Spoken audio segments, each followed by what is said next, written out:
Are you new to PvP in the Elder Scrolls Online? Maybe you're someone who wants to take advantage of the PvP event coming up, but don't know where to start. What ability should you use? Gear? Champion points? What does it take to be a successful PvPer in the Elder Scrolls Online? Great, this video is for you. Welcome back, gang. It's Deltia from Deltiasgaming.com, here with the guide for the new player out there that can't get their head wrapped around PvP in the Elder Scrolls. Number one, it starts with your mentality, changing that. Dorothy, you're not in PvE anymore. Let me explain.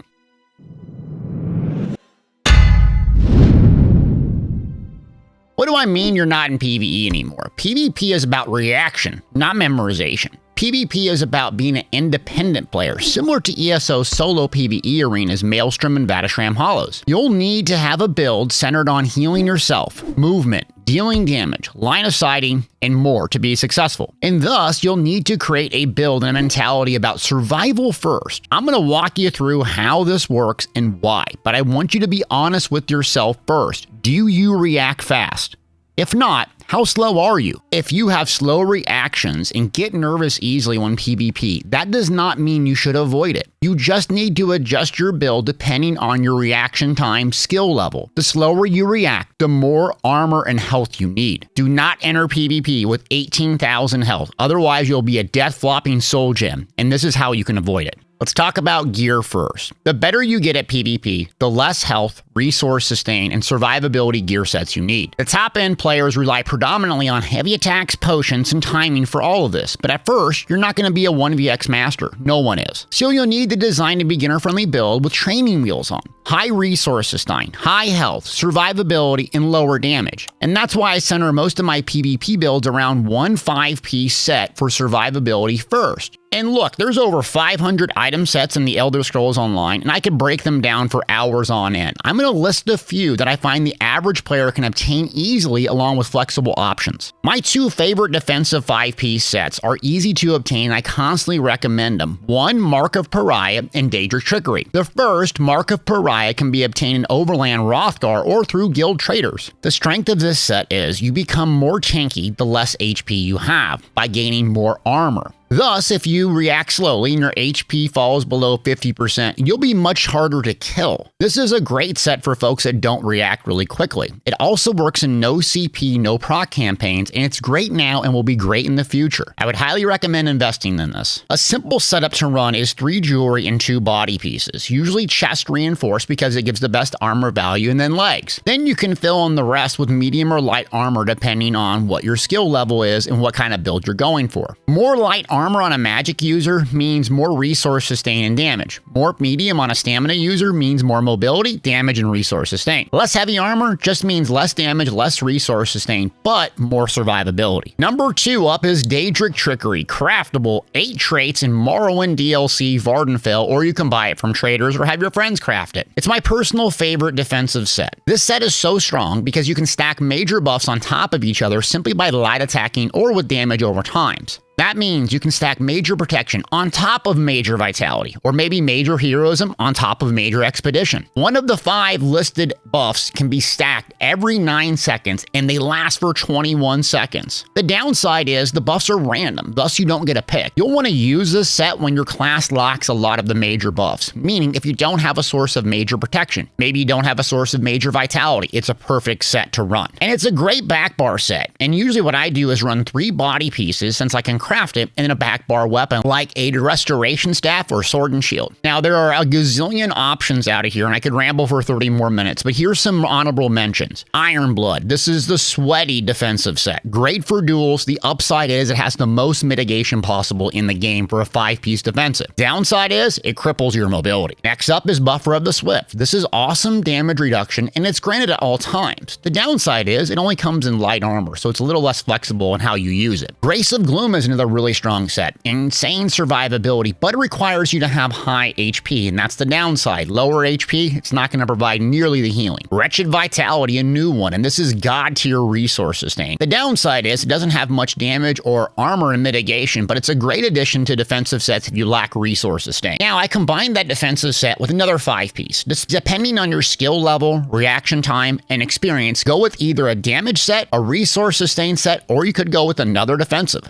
I'm going to assume you'll want some damage and flexibility here, and again, there's hundreds to choose from. My favorite overall right now to recommend is Kindmarcher's Cruelty. This is from Overland Deadlands DLC, or you can buy it from Guild Traders. Kindmarcher's is a bit unique blend of offensive and defensive potential. Think of it as an offensive Daedric Trickery. You light attack, do damage with the direct damage ability, and you apply massive AoE debuffs to one or more targets. It essentially makes you hit much harder by providing major breach or major vulnerability, or your opponents do much less damage or healing because of the debuffs. Plus, the set makes you very tanky, survivable 2 through 4 pieces, and I highly recommend it as a moderate offensive defensive set for the average player. The second one up is Heartland's Conqueror. This is craftable, 7 traits in Blackwood, and can be bought from the traders or other players. The reason this set is so good is number one, it works in no CP campaigns, and it's great for people looking for an offensive and potentially defensive 5-piece that does both in one 5-piece. You can run jewelry in a front bar weapon along with a back bar weapon. What it does is it boosts the weapon traits effectiveness. What most people do is run sharpen, so it doubles that effect, and then on the back bar run power or defensive. Thus, you have one 5-piece that does both offensive and defensive, and it's a great thing to pick. Again, there's a gazillion sets out here, but here's some other honorable mentions. War Maiden is great for non-elemental damage dealers like a Magpar that rely on class-specific, not elemental damage. Burning Spellweave is absolutely god tier for magic DKs because you're constantly using flame damage. Plague Break is a set and forget for any build, but mainly Stamina is going to use this with a hard-hitting dot. New Moon's Acolyte, craftable option. High damage, but lacks resource sustain, and that's the major drawback. Now for the final ingredient, and that's Monsters and Mythic. My favorite combination is running a 5-piece defensive on my back bar like Daedric Trickery.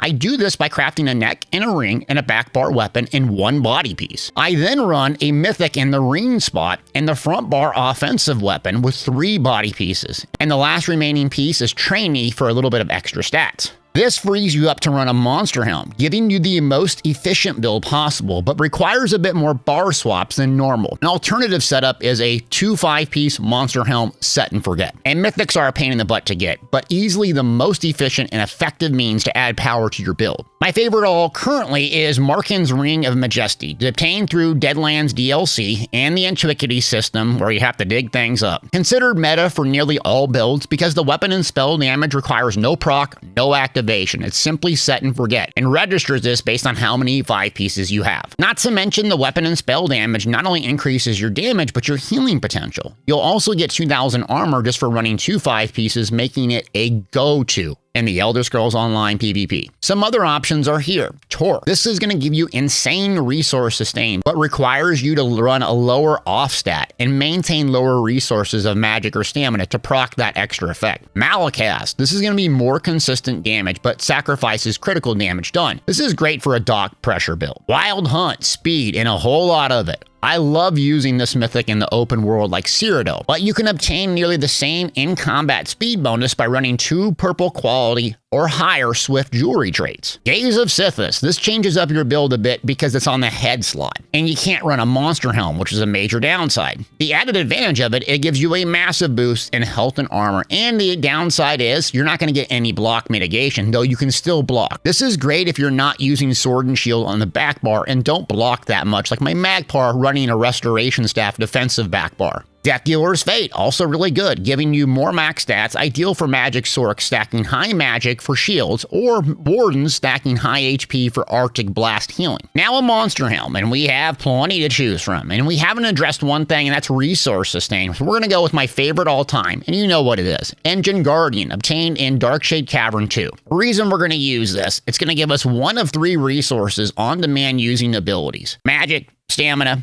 and it can get heals. The droid acts like a decoy, making it incredibly viable when people are doing Dawnbreakers, Meteors, and they just eat it. The droid does a lot for you. So how I use it is I heal with my main stat when it procs, or I do some dodge rolls and break freeze if I get stamina. Some other honorable mentions are Scourge Harvest. This is going to give you major vitality, give you some heals. It's great for self-healing. Downside is you need a larger HP pool to make this shine. Balorgs, great burst damage set. So you save up your ultimate and gives you a huge burst window for a brief time. Zols, a counter gank set. So when you get stunned and you break free, it's going to stun people back in a massive AoE. If you're tired of getting ganked, this is your #1 go-to. Magma Incarnate. This is going to be great all around, solo or group. It gives armor, resource sustain as a one piece and a massive boost to weapon and spell damage, and has a lot of group utility. Now we have a good blend of what your build needs in terms of gear, a defensive, an offensive set, and a blend of damage, survivability, and resource sustain. On the glyphs, I'd highly recommend to go with the prismatic on the head, chest, and legs. This gives you the most best all-around stat pool, though it's very expensive. Otherwise, you can go with health, magic, or stamina on everything, but aim for at least 30,000 health inside of the PvP context you're playing, Battlegrounds, IC, or Cyrodiil. And you'll need at least 15,000 stamina, even on a magic build, in order to make sure you can stain, break, freeze, and dodge rolls. And then dump the rest into your main stat. Next is traits. On the body, you'll want well-fitted predominantly as a stamina user for high mobility. Magic users backbarring a sword and shield go with sturdy. Usually I aim for 3 well-fitted, 3 impen, and 1 reinforce on the chest, or I go with 3 sturdy, and so on. Generally, the meta setup is infused for the most damage and swift for high mobility. Healthy is also a good choice. Weapon traits, I in general go with sharpen on the offensive weapon and backbar defending. And then the amount of armor you're going to use is really up to you. The more medium you run, the more mobility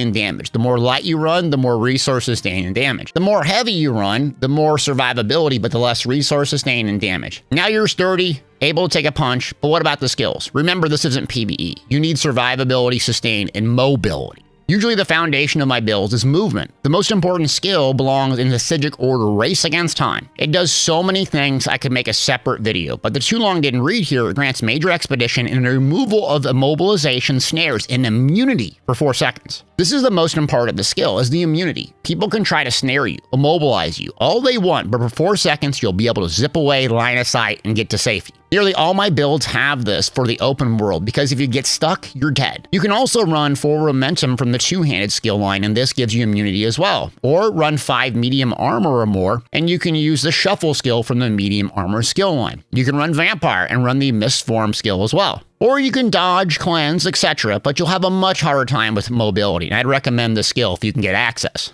Next up is the armor buff. Every class has a way to get major resolve, increasing physical and spell resistance. Templars can run Rune Focus, Sorcs Lightning Form, Dragon Knights Volatile Armor, and so on. You'll slot this on your back bar predominantly, making you tankier, giving you more resistance, taking less damage. Consider this your priority in maintaining. Next up, you'll want to stun, a way to crowd control opponents, either attacking you to slow them down or offensively to set up your burst combo for the kill shot. An incredible CC skill is from Sword and Shield called Reverberating Bash. It doesn't have much range, but it can be used on each and every class, both magic and stamina, and it's great. Every class has some way to stun opponents, but Streak for Sorcs, Dragon Knights Fossilized, and Nightblade's Mass Hysterias are the staple in PvP because they're unavoidable, meaning you cannot block or dodge them. You just get stunned. And when you break free, if you're not aware, you'll have 7 seconds of immunity. You'll see a visual indicator on your feet with a circle. Once that dissipates, you'll be stunnable again. Thus, you can use this against opponents to constantly stun and control them, and you'll understand when you're vulnerable and when you can be CC'd. So therefore, you need to keep around 6,000 stamina left in your resource pool at all times. This will allow you to break free and possibly dodge roll back to back. The 2 things you're going to want to do immediately after a Nightblade tries to gank you. Now, you'll need a burst heal when you're below 50% or so.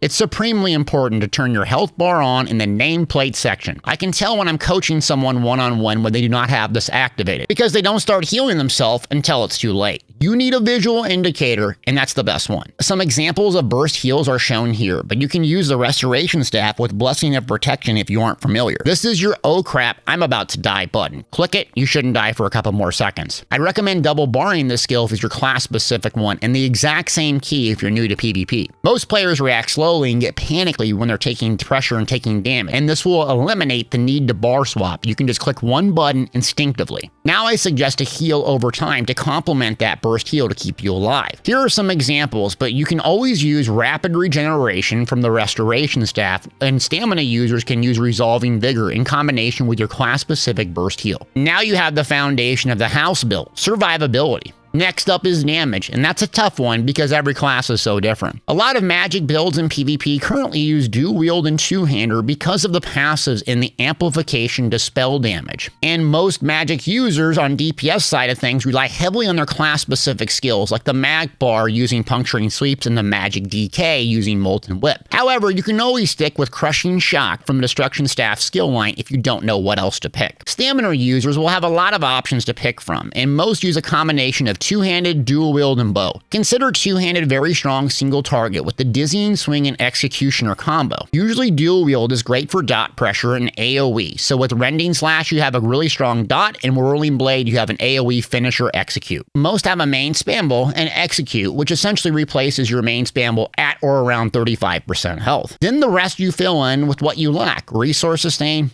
more damage, dot pressure, more healing, etc. I have a gazillion builds that are optimized, link in the description below, with each and every skill slotted. Now, when it comes to champion points, I have a simple loadout I'll share with you and what I use in general. So the blue warfare tree, I usually take 2 offensive and 2 defensive slottables. This gives me a good blend of survivability and damage. The 2 offensive slottables I highly recommend depending on your class is Deadly Aim and Master of Arms. This applies to most damage dealing things and damage dealing classes and a really good staple. The 2 defensive, I go with Ironclad and Duelist Rebuff. It's going to reduce your damage by the most damage producing opponents out there. And the red tree, I go with an all-around approach. So I take Slippery for a free break free, great to pair with Zols if you're tired of getting ganked, Boundless Vitality, and Fortified, giving me a nice HP pool and a little bit more armor, and then Pain's Refuge, reducing my damage taken when I have a lot of dots on me. The green tree have some important movement slottables, but consider this not as impactful on performance. Warmount, Rationer, Gifted Rider, and Steeds Busting. Next, a good overall race to pick is Dunmer or Dark Elf because of its versatility. You'll get Stamina and Magicka max stats along with weapon and spell damage, thus you can play any role, any class, and do well. Another great choice is Imperial because it's max health and cost reduction. This cost reduction applies to blocking,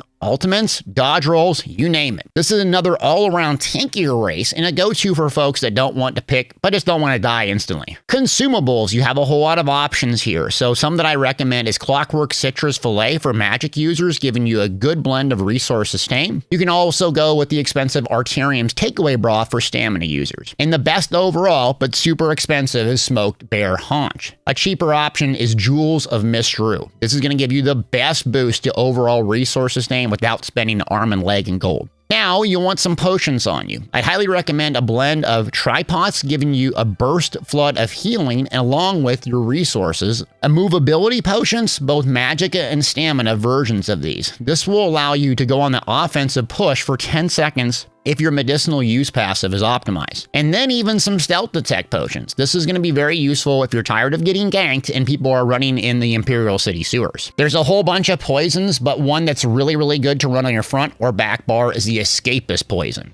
This is going to lock people in place and is incredible in 1v1 fights. Now, Munda Stones. There's a whole lot to choose from. Use your Munda Stone selection to fill in what your class lacks. If you lack resource sustain as a magic build, go with the Atronach. If you lack damage as a stamina build, go with the Warrior. Or if you just want some more HP or mitigation, you can select those as well. So this is just a brief introduction, an all-around approach to setting up your build and changing your mentality. I'd highly recommend coming and watching me live on twitch.tv/Deltiasgaming, where I interact with you, the community, if you have questions on these builds and how to actually use them. I also play them all live and kind of show you the pros and the cons. I'd also recommend checking the link in the description below for custom optimized PvP builds for every class. And please make sure you hit that like, subscribe, and leave me a comment. Thanks for watching, and I hope to see you on the battlefield soon.